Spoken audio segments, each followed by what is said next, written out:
Current carrying conductor. Current carrying conductor का मतलब क्या हो गया? धारावाही चालक तार। इसमें करंट फ्लो करवा दो आप, तो ये करंट कैरिंग हो गया। इसको कुंडली बना दो तो धारावाही वृत्तीय कुंडली हो जाएगी, तार की बनी होती है वो। तो हमने भी क्या किया, यहाँ पे कोई एक वृत्ताकार कुंडली है,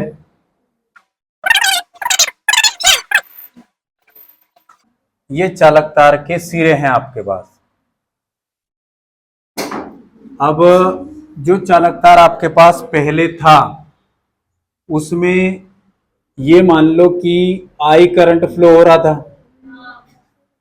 उस चालक तार के जो सिरे हैं वो हम ये मान लेते हैं कि कैपिटल एक्स और कैपिटल वाई। अब इसका कोई ना कोई सेंटर जरूर होगा, सही है कि नहीं? और इसकी कोई न कोई रेडियस भी जरूर होगी, ठीक है? वो सपोज कर लो क्या है, आर हो गई है। अब जैसे ही ये करंट इस सर्कुलर कॉइल में फ्लो होता है तो इसके सेंटर पर, केंद्र पर मैग्नेटिक फील्ड जनरेट होता है, चुंबकीय क्षेत्र तीव्रता जनरेट। अगर यहां पर विद्युत क्षेत्र की बात करते हैं अपन, देखिए करंट तो आपने भेज रखा है, ये कौन सा सर्कुलर कॉइल है। अगर मैं ये बात करूं कि इस वृत्ताकार कुंडली के केंद्र पर चुंबकीय क्षेत्र उत्पन्न होगा क्या, तो हाँ, मतलब होगा। और अगर विद्युत क्षेत्र की बात करेंगे तो नहीं होगा। उसका कारण होता है कि विद्युत बल रेखाएं चालक के अंदर प्रवेश नहीं करती है, और जो चुंबकीय बल रेखाएं हैं वो चालक के अंदर प्रवेश करती है, इसलिए यहां पर केंद्र पर चुंबकीय क्षेत्र की तीव्रता होगी। यानी कि एक ऑब्जेक्टिव हमारे पास ये होना चाहिए कि वृत्ताकार कुंडली या फिर खोखले गोलीय चालक के अंदर विद्युत क्षेत्र की तीव्रता क्या होगी? 0। और चुंबकीय क्षेत्र की तीव्रता तो निकालने पर मालूम पड़ता है। ये वाली चीज हो गई है। अब इसको क्या कर रहा हूं, छोटे छोटे टुकड़ों में मैं बांट रहा हूं। किस तरीके से? मान लीजिए एक टुकड़ा ये है जिसको अल्पांश बोल रहे हैं, स्मॉल सेगमेंट।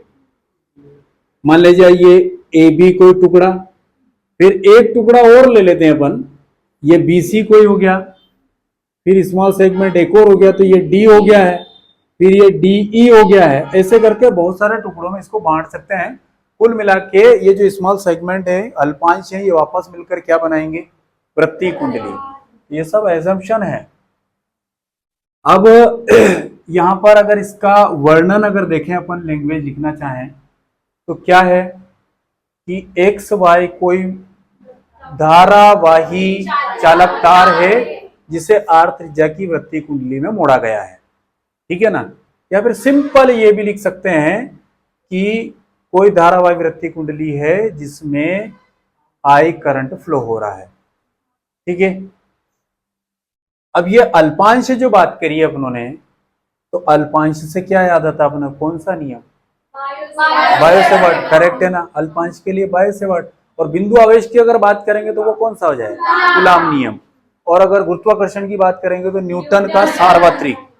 तो यहां पर अलग अलग टुकड़ों में बांट दिया है। अब इन टुकड़ों के कारण, इस अल्पांश के कारण, इस स्मॉल सेगमेंट, इस पार्ट के कारण इसके सेंटर पर मैग्नेटिक फील्ड इंटेंसिटी क्या होगी, वो अपन बात कर रहे हैं। देखें यहां पर बायो सेवर्ट के नियम से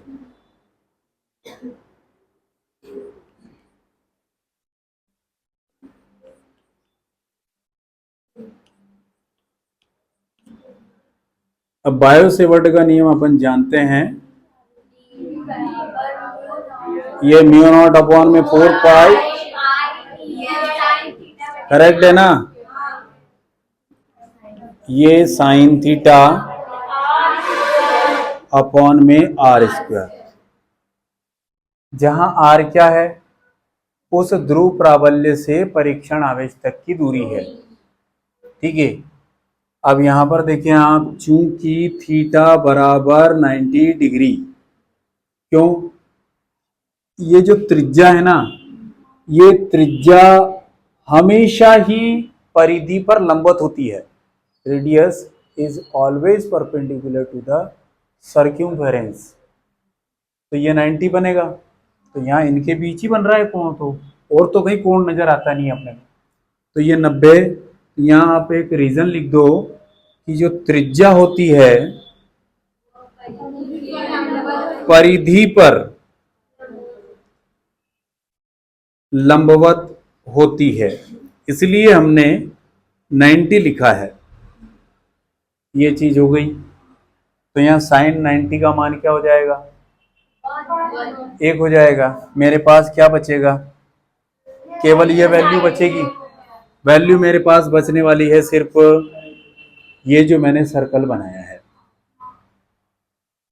तो अब मेरे पास बच रहा है value dB is equal to mu not upon में 4 पाई इंटू में I और dl only upon r square, ठीक है ना। यहां पर ये म्यू नॉट अपॉन 4 पाई क्या होता है? जिसमें म्यू नॉट क्या होता है? चुंबकशीलता, करेक्ट है। इसका वैल्यू और यूनिट अपने को पता होना चाहिए।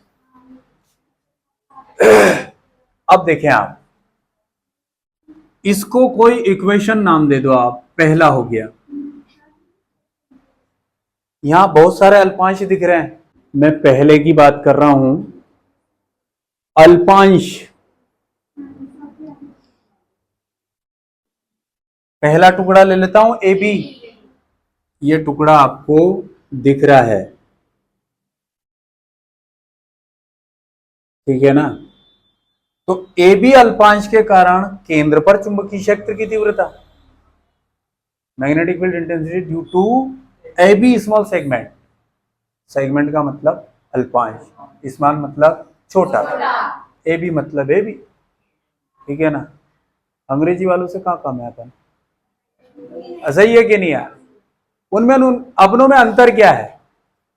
अरे वो करंट, वो विद्युत धारा को करंट बोल देंगे, अपन धारा बोल देंगे, और क्या है कर रहे। दो अगर मिल गए, दो अंग्रेज लोग मिल गए, दोनों इंग्लिश मीडियम गए, तो अपने को सूझ नहीं पड़ने देंगे वो, ठीक है। अपन हिंदी में चालू हो जाओ, ठीक है, और ऐसे ही वर्ड लेके आओ ये अल्पांश वगैरह, तो उनको भी सूझ मत पड़ने दो भैया, हम भी कि तुम्हारे से कम नहीं है। ये चीज हो गई है। अब देखें आप, मैं बात कर रहा हूं इस ए बी वाले अल्पांश, क्या लिखूंगा? ए बी, ठीक है।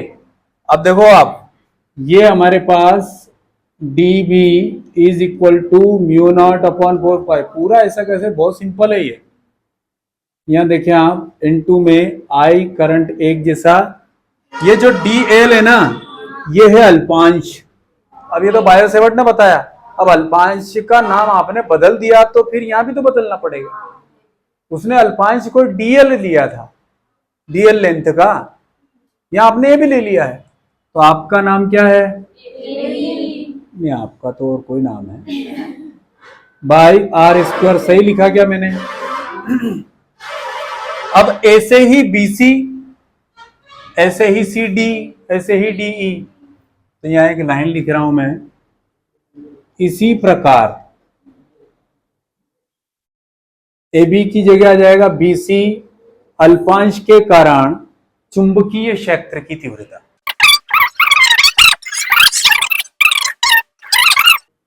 और भी अल्पांश आ जाएंगे, बहुत सारे अल्पांश, स्मॉल सेगमेंट, सही है कि नहीं। अब यहां पर अलग अलग जो अल्पांश हैं, तो मैंने एक नाम दे दिया, दूसरी चुंबकीय क्षेत्र की तीव्रता को दूसरा नाम दे दिया है।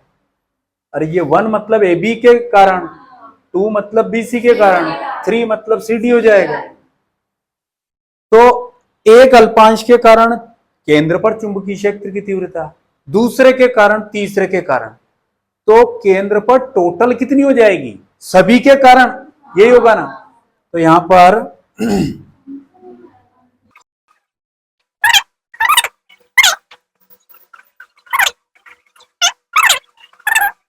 तो सीधे सीधे जोड़ देंगे और कुछ करना नहीं है।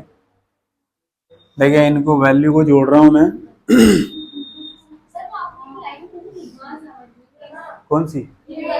अब यदि केंद्र पर कुल चुंबकीय क्षेत्र की तीव्रता बी हो तो एनी प्रॉब्लम।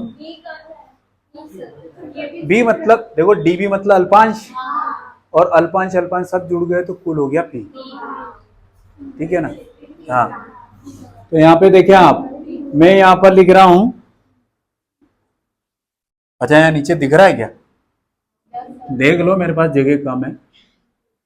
यहाँ देखना, B इज इक्वल टू हो जाएगा dB1, dB2, सही है क्या, dB3 up to dash dash dash dash हो जाएगा। ठीक है, मान रखेंगे सिर्फ। तो यहाँ पे क्या लिख दूं मैं, सभी मान रखने पर। ठीक है, सब मान रख दिए हैं, रख रहे हैं।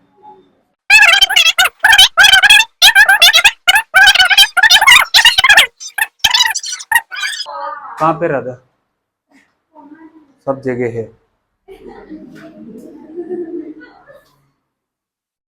अब देखें, यहां पर कॉमन आउट वैल्यू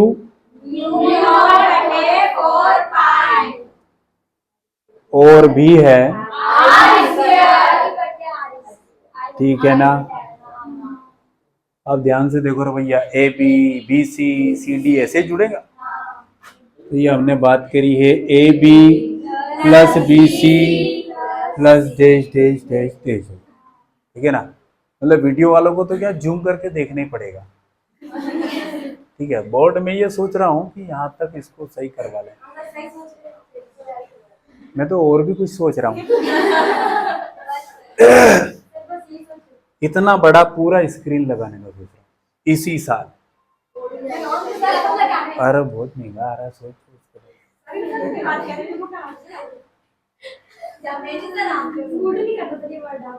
कैसे क्या सूट करे फिर मेरे पे।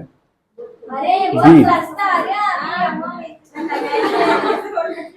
अब देखिए आप, एक वैल्यू रख रहा हूं मैं यहाँ पे। वैल्यू क्या मतलब, आप ध्यान देना, ए बी अल्पांश है क्या, बी सी अल्पांश है, प्लस सी डी अल्पांश, ये सब मिलके क्या बना लेंगे,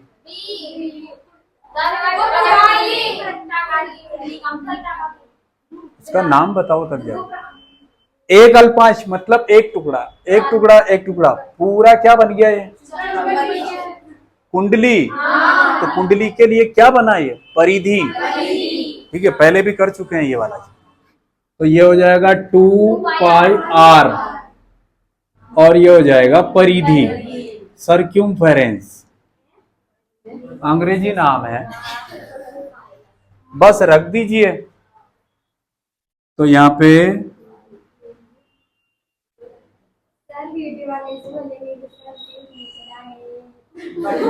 ये म्यू नॉट अपॉन 4π इंटू, यहाँ पर ध्यान देना, I बाई क्या हो गया, इंटू में ये हो गया 2πr।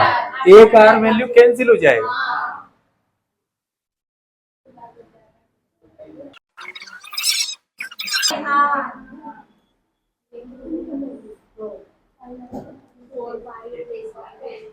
एक लाइन और लिखेंगे इसमें,